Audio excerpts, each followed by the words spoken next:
John Joseph Miller is an American author, journalist, educator, director of the journalism program at Hillsdale College.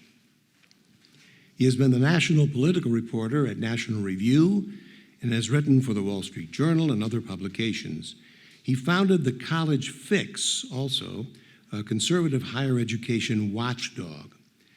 Professor Miller has worked for the New Republic in Washington, D.C., the Center for Equal Opportunity, the Heritage Foundation, as a Bradley Fellow as well. He joined National Review, where he continues to contribute to the National Review Online. Dr. Miller has written both fiction and nonfiction, and among the titles, The First Assassin, a novel, in 2009, and The Big Scrum, How Teddy Roosevelt Saved Football. That was done in 2011. In addition to his duties as the head of journalism department of Hillsdale, Dr. Miller teaches a special course on George Orwell, and that's why he's here today. The topic of his talk today is Orwell's 1984, From Fiction to Reality. Ladies and gentlemen, please welcome Dr. John Miller.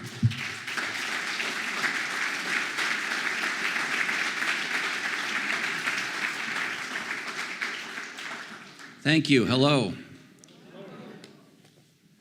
I like this room because we've got about 10 window exits in back in case the thought police storm in and raid our event here.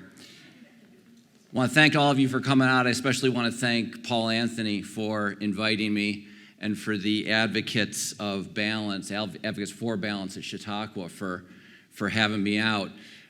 We don't have enough, we hear people talk about diversity all the time, the value of diversity, but rarely do they mean viewpoint diversity. And that's so important to have, and it's great to see such a celebration of viewpoint diversity here at Chautauqua in this room. And as Paul mentioned, I run the journalism program at Hillsdale College, and I think I know my audience a little bit, so I just want to say, don't let what you think of 99% of the journalists give the rest of us a bad name. Okay, who has read 1984? Good, maybe half, excellent. So 1984 is one of those books where even if you haven't read it, you know about it. You know things about it. It's like Robinson Crusoe. If you've never read Robinson Crusoe, you know, it's the Castaway novel, right? 1984 has a similar kind of reputation where you can't be alive and not know something about it, whether it's a reference to the thought police or Big Brother or doublespeak or to say something went down the memory hole, which is essentially a cliche these days, but it's invented in 1984. All of this comes to us from George Orwell and that book, Thought Crime, all this kind of stuff. We know that they're part of our vocabulary because George Orwell wrote about it in 1984. Is it the most influential political novel ever written? You know, it might be. The one novel that gives me pause is Uncle Tom's Cabin, right? Maybe that's, certainly United States is maybe the most important, influential political novel ever written. 1852 by Harriet Beecher Stowe. You may know the anecdote, apocryphal, but when Abraham Lincoln met her, he said, "Oh, you're the little woman who started this great war." So maybe that's the most influential. But George Orwell's 1984 is probably the most influential since then. And the influence of Uncle Tom's Cabin is over, essentially. People still read it, it's worth knowing, but its political influence is done. Orwell's continues, even now. That one had a short lifespan. Orwell's has had a long lifespan, and it's not over yet. 1984 is about totalitarianism, which is a new word, or a new-ish word for an old thing, which is tyranny. You know, that's an old Greek word. Goes way back. It's about tyranny. Tyranny plus technology equals totalitarianism. That's what's new about totalitarianism. It marshals modern science and technology in an attempt to achieve total control over a society. And not just the crushing of the freedoms we enjoy, but to the point of what you think and what happens inside your own head. That's how total the control is. And so there's a question, are we living in Orwell's world right now? People ask this all the time. Is this an Orwellian society? Is that Orwellian? Is this proposal Orwellian? You hear this all the time. And I'll answer that question a little bit. Are we living in his world right now? But I want to make a couple of observations about Orwell and tell you a little bit about his background and biography to set the table for that. I like to think of him, first of all, he's a political writer. We think of him as a novelist because of 1984, also Animal Farm. But he was primarily a journalist during his own life. He wrote novels throughout his life, but he did a lot of journalism, a lot of nonfiction. He's a political writer. And he is probably, it has been said of him, he is probably every liberal's favorite conservative and every conservative's favorite liberal. Everybody likes George Orwell. Bernie Sanders cites George Orwell when he wants to criticize, Republicans do, Democrats do, liberals, conservatives, everybody wants Orwell on his side. Everybody cites George Orwell. How many political writers are that way? Almost none. Can you think of, when you think of writers, pundits, anybody today, is there anybody out there you would describe as every liberal's favorite conservative and every conservative's favorite liberal? I don't know. The closest kind of, now deceased, is Christopher Hitchens, maybe, who was a great admirer of Orwell, by the way.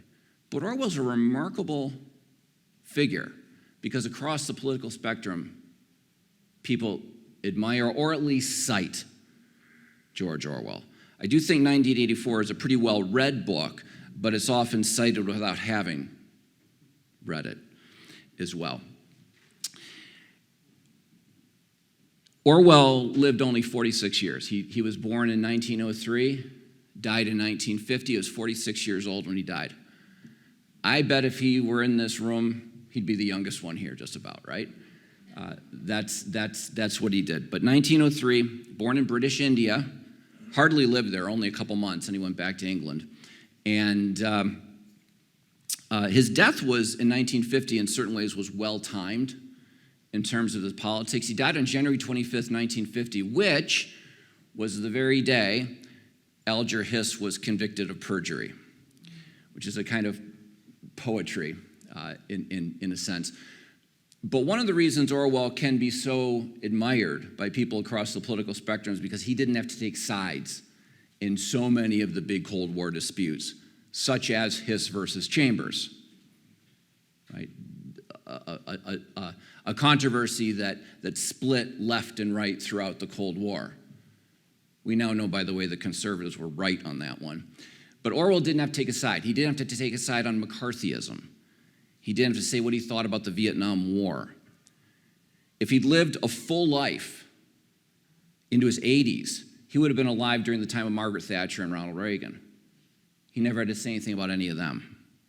So he didn't have to take sides. So his death in a certain way comes at a useful time in terms of his own political prestige. If he'd lived longer, we might not be able to say this of him.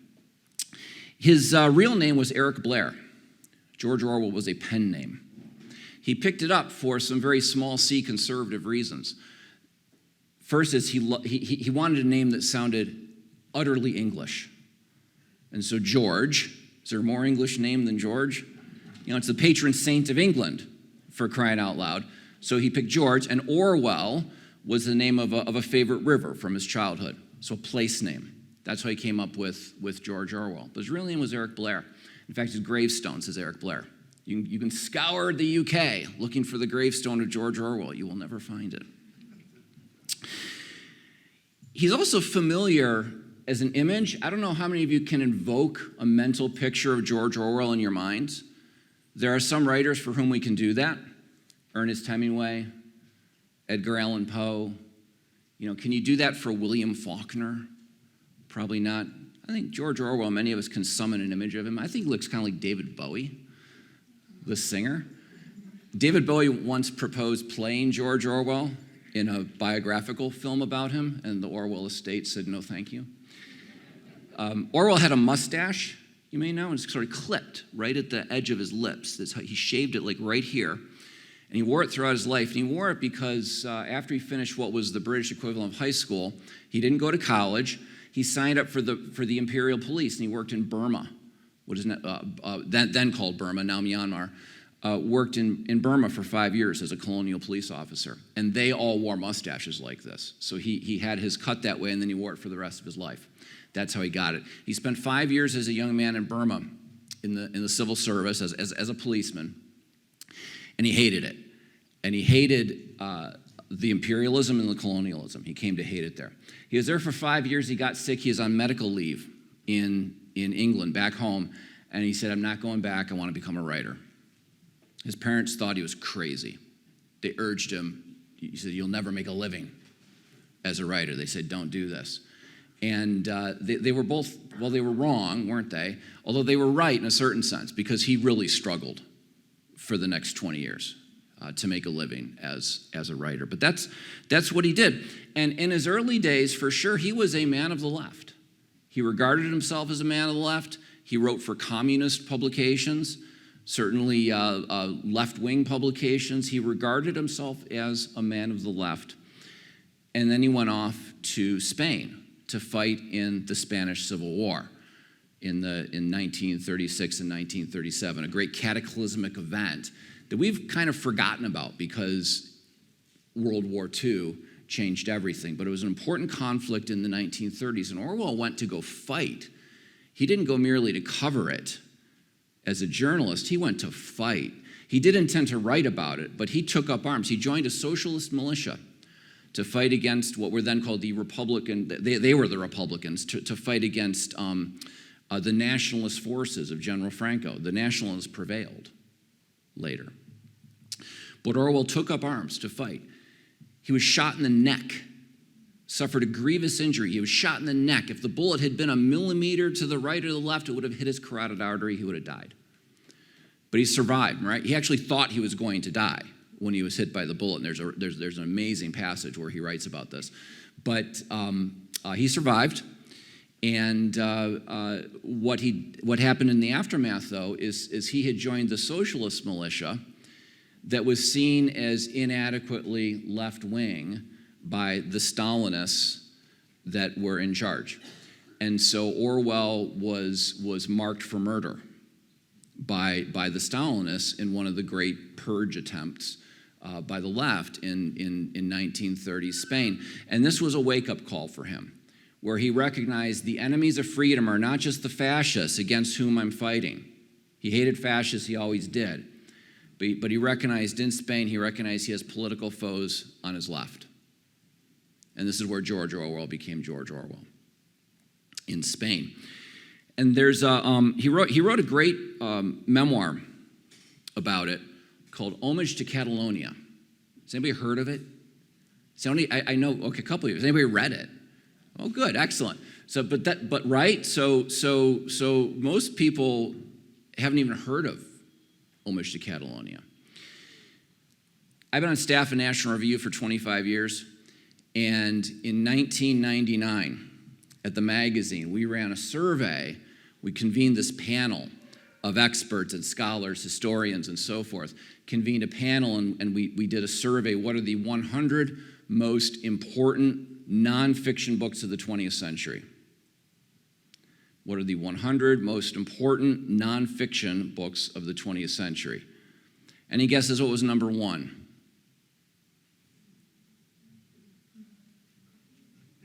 Shout out something. No, not Hemingway, it's nonfiction. It's not 1984, nonfiction. All the President's Men, I'm not sure that was even on the list. It's a better movie than a book, by the way. It was Winston Churchill's Second World War. That was number one. Number two on the list was Solzhenitsyn, the Gulag Archipelago. Number 3 on the list was Homage to Catalonia. And I'm in my 20s, and I'm like, what is that? I had never heard of this thing before, and I had to call up one of the people and said, what is this book? He explained it to me. Number 4, by the way, was Road to Serfdom by Hayek. Number 5 on the list then was Orwell's essays. Orwell had 2 in the top 5. Not bad. And we haven't even talked about 1984. Homage to Catalonia, though, is his memoir of this experience where he has this kind of political conversion. He never regarded himself as a man of the right. He always regarded himself as a man of the left, and to his dying day, he called himself a socialist. But this is where his politics changed, and this is where he became the George Orwell that we know and admire, was in Spain. He also wrote, on reflection about Spain, he wrote this: the major problem of our time is the decay of belief in personal immortality. And what he meant by that is the loss of faith and the failure to believe in an afterlife. So the loss of faith is this key major problem of our time. He didn't really expand on this thought, but he had it, which is interesting. Now, he's still pretty unsuccessful as a writer. Homage to Catalonia sold 700 copies in his lifetime. He stayed unsuccessful, relatively unsuccessful, and not well known. He was known in London literary circles as kind of a minor writer. We would never have heard of him until 1945 when he wrote Animal Farm, and that's what made him famous. It's another book. Who's read Animal Farm? Another book that, many people have read it. It's still assigned in many places. And again, even if you haven't read it, you may kind of know what it's about. You may have a sense of it. So that came out in 1945. But then after that comes 1984. That was the next book, his last book. It was published about 6 months before his death. He began to see that it would be a successful book, but he had no idea how successful. And that is the book that made his legacy. I think with Animal Farm, we would have known of George Orwell. With 1984, he becomes a kind of world historical literary figure. That's the thing that really elevates him into the kind of guy that we talk about today. So why does 1984 endure? The first way to think of it is it's Orwellian, right? And when I say Orwellian, I don't mean in the style of Orwell. Ironically, that word has come to mean a different thing. When we say Orwellian, we mean a thing that George Orwell himself hated. But that's what we call Orwellian. But when we think of Orwellian, it's because of 1984 and because of its vision, because of the society it imagines and threatens us with. So it also forces us to ask this vexing question: are we living in his world? Are we living in an Orwellian world? And there are different ways to answer that question. The first way is, obviously, yes. He lived in our world, and we're living in it now. And the things he was writing about in his time influence our world today. Obviously, we're living in his world. Another way to answer that question is, no, we're not living in his world. Certainly not here in the United States, the freest and most prosperous country in the history of everything. I think we conservatives can be pessimistic and grumpy sometimes, but would you rather be living in another time in another place? Where they didn't have dentists or what have you, right? I mean, let's start. So no, we're not living in Orwell's world. We're living in a moment of incredible freedom and prosperity. Unless you're the kind of person who, again, I'm a conservative. I'll take the devil I know. But unless you're like a door number 2 kind of person, I'll take the freest and most prosperous country in the history of everything over an alternative. So no, we're not living in George Orwell's world.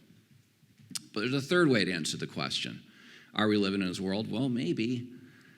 And Orwell said of 1984, he said, my book is not a prophecy. It's a warning. So if we're not careful, this is the kind of world we might find ourselves living in. we might start to recognize it in some troubling ways. Now, what was his world? What made it totalitarian? What made it totalitarian? First of all, is a surveillance. It's a surveillance state. The telescreens, where they watch Winston Smith all the time, the listening devices, you know. We don't have those, do we? I like to joke, I know exactly what it's like to live in a surveillance state. My wife can find me anywhere. I'll call her and I say, I'm just leaving Ann Arbor. I'll be home in about an hour. She's like, I know. I know what it's like to live in a surveillance state. But Orwell meant, but also it's one thing for my wife to know. It's another thing for Joe Biden to know. But Orwell's idea of a surveillance was actually much more sinister than merely the technology that could keep track of where you are and what you're saying and what you're doing. He wanted the surveillance of our minds, or Big Brother in 1984 wanted the surveillance of our minds, wanted to get inside our heads and control what we think. And not through debate and persuasion, but through control, through aggressive control. And that's where newspeak comes in. This language from 1984 that the regime is inventing in order to control thought. Now, if you remember what newspeak is all about, it's about the reduction of language and the elimination of words and phrases that mean wrong things. And it's not merely concision. I teach writing. I'm a great advocate of concision. Please be concise when you write. Newspeak is concise, but it's also trying not just for us to speak briskly and well, but trying to control what we think and change words and actually eliminate words. There's a line, I'm going to read a quote from 1984. This is a character talking to Winston Smith, our hero, Winston Smith, a character explaining what is newspeak. They're in the ministry of truth, which of course is a den of lies. He says, "Don't you see that the whole aim of newspeak is to narrow the range of thought? In the end, we shall make thought crime literally impossible because there will be no words in which to express it." They want to remove the words so you can't think the thoughts. And this is one of Orwell's great insights into how language works. That if we control language, we can control thought. He wrote about this extensively in essays and so forth, and 1984 is his nightmare vision of what it actually means. And are we living in that world right now? Well, did you know that 10 years ago, the Associated Press said to its reporters that they may not use the term illegal alien or illegal immigrant? They banned that term because, of course, a person can't be illegal. You have to call them what? Undocumented or a migrant? That's not quite saying the same thing, is it? And we can think what we want about immigration. I'm actually pretty sympathetic to the people who want to come here to improve their lives. But we need to have words to express who they are and what they are, and who comes legally and who comes illegally, who breaks laws to get here, who follows the rules and all that kind of stuff. Associated Press said, no, we don't. So there's no illegal immigrants, no illegal aliens in the reporting of the Associated Press. Anybody remember the late, great columnist John Leo? He said in response to this decree of the Associated Press, says, oh, well, we'll just call them free-range world citizens. Here are some other words and phrases the Associated Press has banned from its reporters. Its reporters may not use these words. Groomer, because it's anti-gay. Forget that it describes a kind of behavior that is intimately involved with the business of sex trafficking and pedophilia. You can't use that word. You can't say pro-abortion.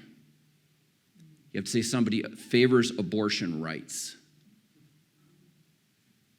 You can't use the word transgenderism because that suggests there's an ideology at work here. And that's an anti-trans sentiment. These reporters can't use these words. So these are rules of the Associated Press. In the House of Representatives, Nancy Pelosi 2 years ago put forth a rule that said that the House from here on out is going to use what it calls gender-inclusive language. Here's the line. This is an actual quote. Here's the line from the Rules Committee that described how all official communications through the House of Representatives will occur 2 years ago. Strike father, mother, son, daughter, brother, sister, husband, wife, father-in-law, or mother-in-law, and insert parent, child, sibling, spouse, or parent-in-law. You can't say moms and dads. You say parents. You can't say moms and dads. Here's another favorite. A friend of mine sent me this. Former Department of Justice official sent me this. He sent me an email. He said, "I'm not sure, but I suspect that once upon a time, juvenile delinquent was a liberal euphemism for young criminal." I bet he's right about that. But he says, as often happens, however, eventually even the euphemism is thought too harsh. And now we have a new term for juvenile delinquent, which is a justice-involved youth. This is a headline from an actual press release from the Department of Justice in 2016, so during the Obama administration. The Departments of Justice and Housing and Urban Development award $1.75 million to help find jobs and housing for justice-involved youth.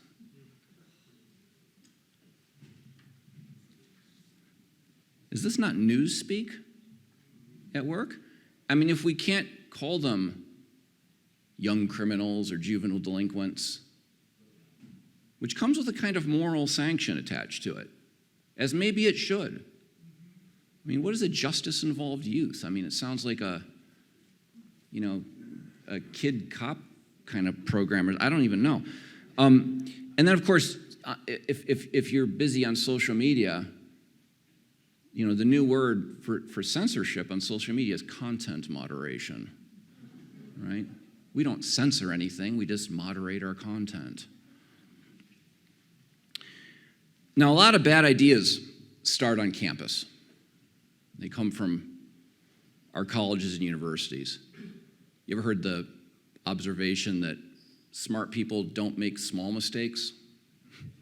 They only make really big ones. Well, gender-inclusive language, just inclusive language, which, by the way, is just a series of exclusions. They call it inclusive language, but it's just exclusions. These inclusive language guides were born on campuses.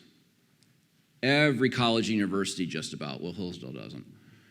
Every college and university just about has an inclusive language guide, a set of rules and standards by which students and professors are supposed to write and speak. And they're often pitched as recommendations. Sometimes they're actually regulations, but you know how this stuff works. When they strongly recommend that you do something, it's kind of like a rule. And so I want to introduce you to the version at Stanford University. And Stanford University has what it calls an Elimination of Harmful Language Initiative.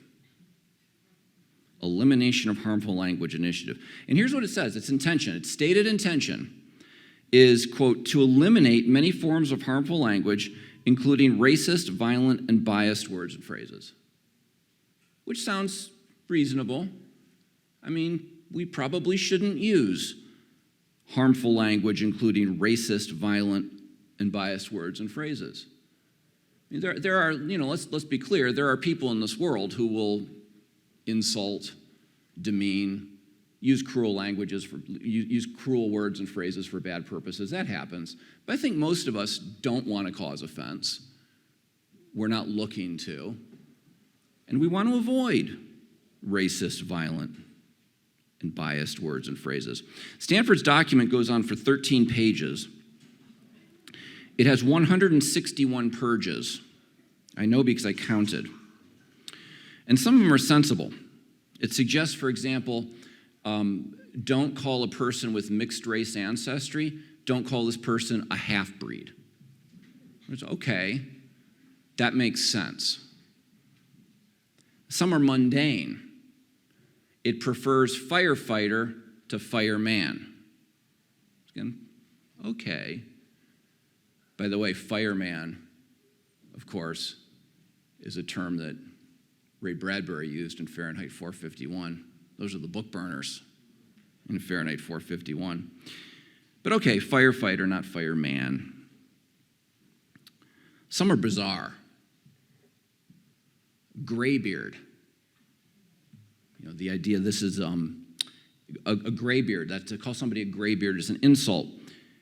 It calls out, this is a quote, it calls out an older and presumably more experienced person by referring to their age instead of their name.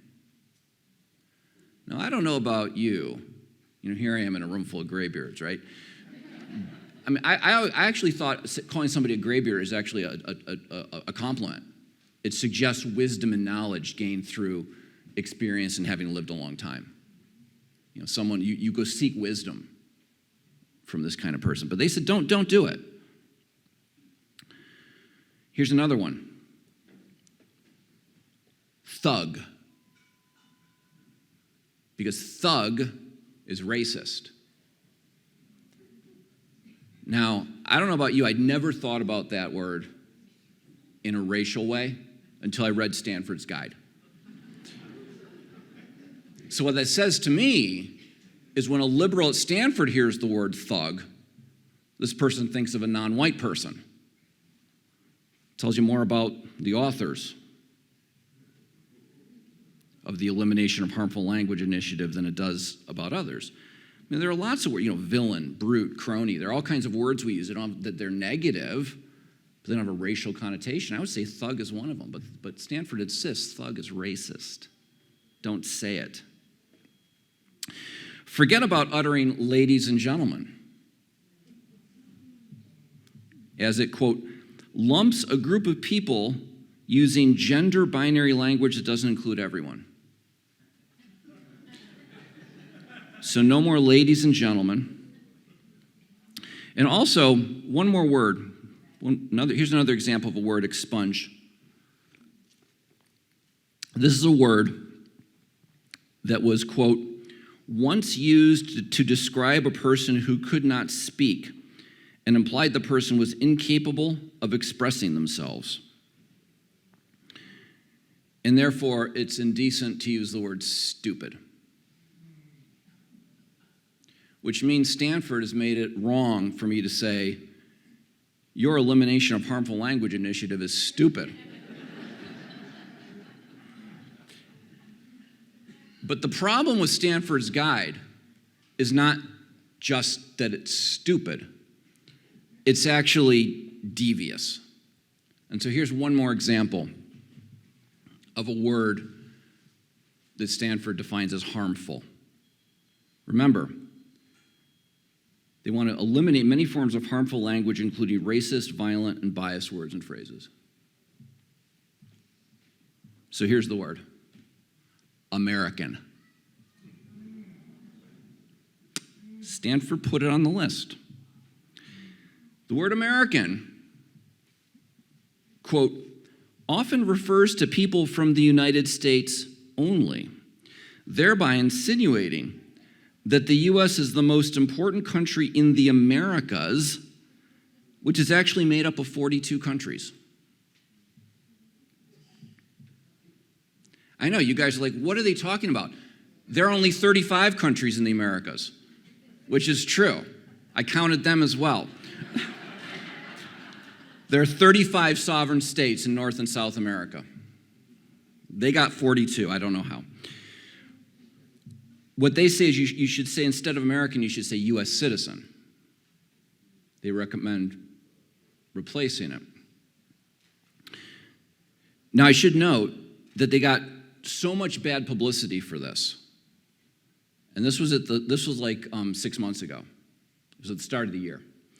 They got so much bad publicity for this and for purging American, or attempting to purge American, that Stanford withdrew its whole guide. It eliminated the Elimination of Harmful Language initiative from its website. You might say they shoved it down the memory hole. But you can still find it online because others have preserved it in perpetuity. I have a copy right here. At any rate, this backlash persuaded Stanford to remove the document, to withdraw the document. But Stanford's not the only school that's done this. The word American has popped up in several other elimination of the word American has popped up in several other inclusive language guides for exactly this reason. Colorado State did it, Michigan State did it, the University of New Hampshire did it, several others have done this as well. I went to University of Michigan, so I don't expect much from Michigan State, but Stanford, Stanford, that's a real school, at least it claims to be.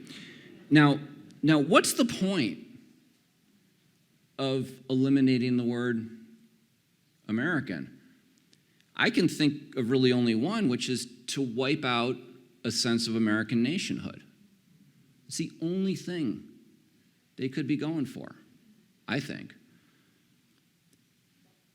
They're taking away, they want to sideline the word Americans are most likely to use when they want to describe themselves as distinct from Canadians or Venezuelans or whatever. It's an ordinary word that ordinary people use for ordinary purposes.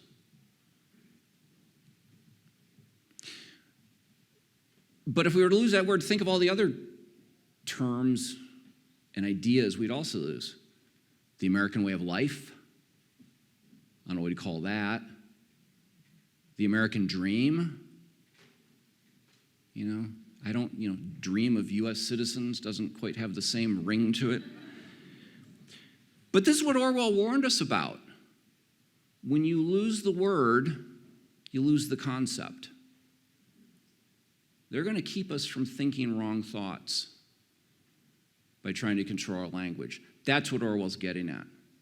That's the real menace he describes in 1984, the true totalitarianism, the true totalitarian impulse of Big Brother and that regime.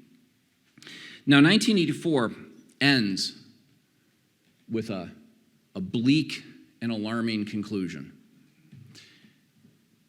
1984 has one of the great opening lines, I think, in all of literature. It also has a remarkable final paragraph. And if you remember, if you've read it, it's really horrible. It's the doom of Winston Smith. George Orwell could be a real pessimist. He had a real pessimist streak. He once said elsewhere, this is not 1904, but he once said, life is a series of defeats. Only the very young or the very foolish can believe otherwise. Yeah, we graybeards know, don't we? That's how 1984 ends. But when the story concludes, the book isn't over. There's an appendix that's a part of the novel. So there's the story of 1984. This is 97% of the book. final bad end for Winston Smith, the end, and then there's an appendix. And the appendix is called The Principles of Newspeak. And it's an explanation of how this invented language works. It's also a history of how it has worked and its attempt to, the attempt to use it in Oceania. It's fictional, although it deals with a lot of with the theories about language that Orwell had devised and explains it and sort of, and it reads kind of like nonfiction, but it's fictional. It's actually part of the novel. It's an appendix. And it's written in the future, well beyond the life of Winston Smith. It's written in the future, but it's written in the past tense, and it's written in standard English. So what does that tell us? It says it failed. It failed. So at the end of 1984, in an almost subversive way, George Orwell tells us Big Brother lost. At the end of the story of 1984, Big Brother won, completely and utterly. And then there's an appendix that tells us kind of between the lines that Big Brother lost. So 1984 actually ends on a hopeful note. And so that's how I'm going to end here. With that observation that Stanford won't always get its way. We live in a great and free and prosperous country, but there's nothing inevitable about that. And Orwell said his book's not a prophecy, it's a warning, so we should read it that way. So let us be warned. Thank you. Thank you very much.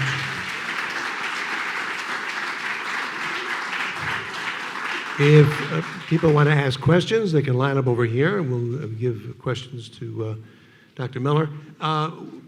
This is akin to what you've been talking about, but the pronoun craze, where corporations are now demanding, speak to that if you can. Talk about the pronoun craze that's going on. Yeah, well, that's kind of the mainstreaming of exactly this this phenomenon, isn't it? The idea that you have to state pronouns or don't use pronouns until you know what somebody prefers. Again, this is and the idea that some are right and wrong and some are grievously harmful and so forth is all an attempt to control what you think. We're having a big debate in our society about transgenderism, sex change surgery, all this kind of stuff, and I think people can come down in different places and different beliefs on that, but we got to be able to talk about it vigorously, and this business with the pronouns is just another attempt to control what we can think, what we're allowed to think about that phenomenon. Hold it, you talk. Hold it, you talk. I will hold it, you talk. Oh, okay. There was a film that came out a couple of years ago, Mr. Jones. Are you familiar with it? Oh, yeah. Yeah, it features George Orwell and Walter Duranty. Yep. And I was wondering if you could say something about Walter Duranty won a Pulitzer for his reporting for the New York Times. And there's some controversy about taking it away, but they're not going to do it because he refused to report about the famine in Ukraine. Right. And I was just wondering what you think about the New York Times today. So first of all, the movie Mr. Jones is great. The George Orwell parts in it, by the way, are completely phony and didn't happen. So for what's actually a sort of true story brought into film, inspired by true events, the George Orwell parts, which is the framing device of the movie, completely fake and unnecessary. But the Mr. Jones story is amazing because there was this a British reporter whose last name was Jones. I forget his first name. I don't. It's a peculiar name. It's like Welsh or something. But he was a reporter who was sent to the Soviet Union in the early 1930s when there was a massive famine taking place in Ukraine. And it was a famine made worse because of Stalin's policies. Stalin was deliberately starving the Ukrainians. Look, the Russians have been at war with Ukraine for a long time, right? But the policy of Stalin was to starve the Ukrainians, and they were taking what little food they had, and so you had a famine in the land, and denying it completely. And there were rumors that this was happening, and the Stalin, no. And there was a reporter for the New York Times called Walter Duranty, who took the Stalin line and would write his stories to the New York Times about how there's no famine in Ukraine. Well, he won the Pulitzer Prize for this. Well, of course, there was a famine in Ukraine, and it was this reporter Jones, Mr. Jones, who actually went to Ukraine and witnessed it. He actually did the work of journalism and proved that it happened, and he wrote about it.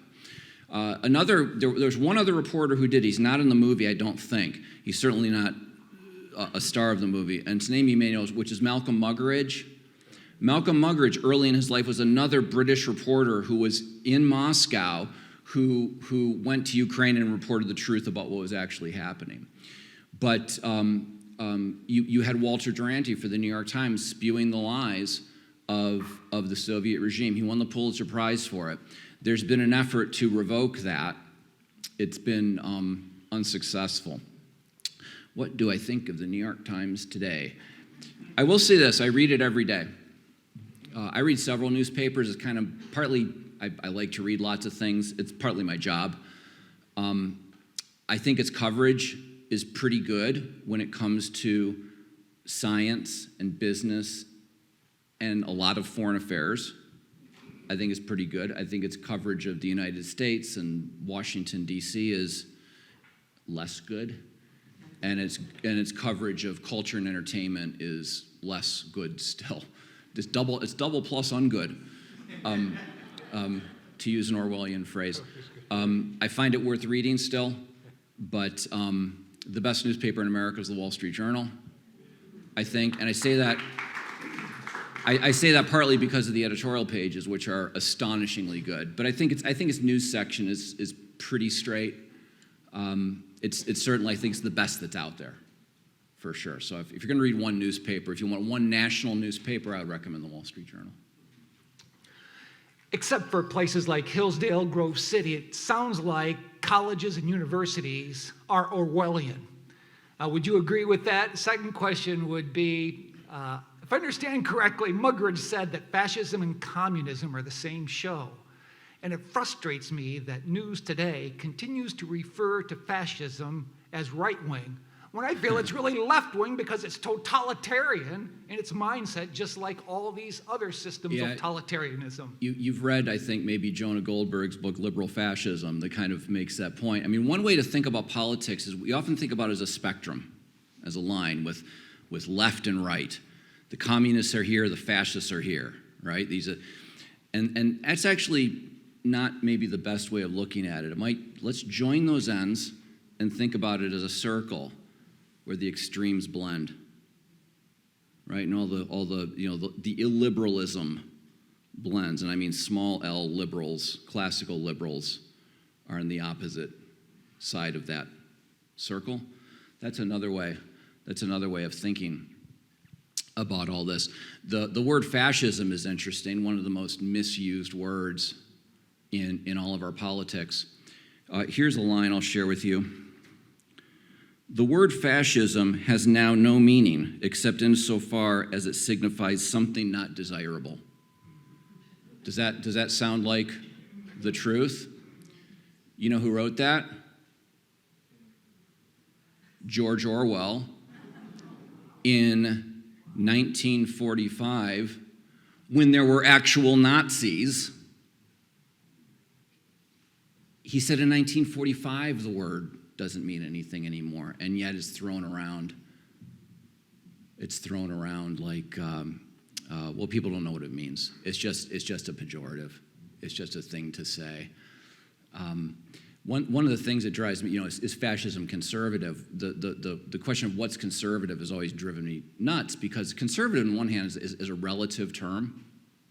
I remember when I was growing up, I'd watch, the nightly news with Tom Brokaw or Peter Jennings or one of these people, right? Back when the nightly news really mattered, when it shaped opinions and so forth. Anyway, I'd watch these shows, and they would sometimes, I'd be 13 years old, and I'd hear these references to like conservative forces inside the Kremlin. Remember, like these were always the hardest line communists, were the conservatives, the so-called conservatives. And to a certain extent, they were right, but it made no sense to an American. Because they were the exact, I remember my confused 13-year-old self, I'm like, aren't those the guys Ronald Reagan, our conservative president, despises? It didn't make any sense to me. But do you see how the media very often uses the word conservative to imply those are the bad guys in that place? Who are the conservative forces in Tehran? Okay? We are a few hundred feet from where a year ago Salman Rushdie was almost stabbed to death by a guy who was inspired by the Ayatollah's fatwa, which is what, a product of conservatism? But that's how these words are used and abused all the time. And I think a lot of it's just plain ignorance, but I do think there's, I think some of them are smart enough to know exactly what they're doing. They like it. Before anyone leaves, I'd like to make a presentation to you. Is Amy in the building? Yes. I can look her up on my phone. She's... Yeah, see, you see how that works? I don't do it to her. Let me move over here. Yeah. We have this for you. I was going to bring her up here because she's going to tell you where to put this. Okay. Hold that up. No. You can turn it around. All right. Yeah, she's gonna want me to put flowers in it. Is what she's gonna want, Paul. She's gonna want you to buy flowers and bring them home to her to put in there. Exactly. Anyway, we want to thank you both for coming. Thank you for your speech about Orwell. Particularly prescient in the world we live in right now, I think you'll all agree. Thank you very much. Have safe travels back to Michigan, and thank you all for being here. Thank you. Great. Sure. Should we hold?